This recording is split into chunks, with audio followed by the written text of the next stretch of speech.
हमारे साथ हैं आम आदमी पार्टी के सांसद संजय सिंह। फिर से आपने अग्निवीर को लेकर सवाल उठाया है, कहा है कि सरकार जो उसको जातिवीर बना रही है। देखिए, पहली बात तो ये अग्निवीर योजना वापस होनी चाहिए पूरी तरीके से। दूसरी बात यह है कि आप अभी मैंने सुना माननीय रक्षा मंत्री जी कह रहे हैं कि जो परंपरा और जो प्रथा पहले से चली आ रही है वही चल रही है।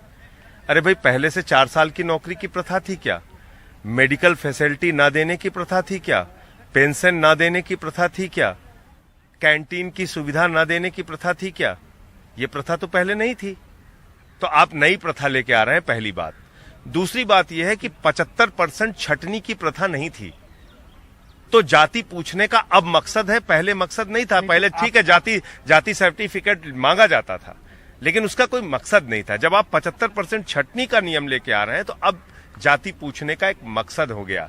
तो मैं ये पूछना चाहता हूं कि क्या ये सरकार जाति पूछ के छटनी की योजना बनाएगी, जाति जानकर छटनी करेगी?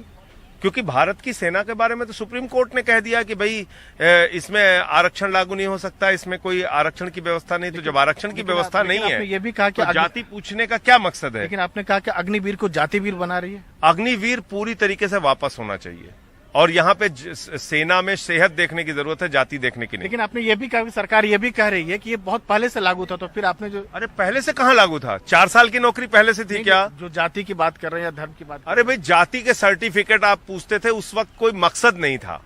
आज जाति पूछने का एक मकसद है। 75% छटनी करने जा रहे हैं आप।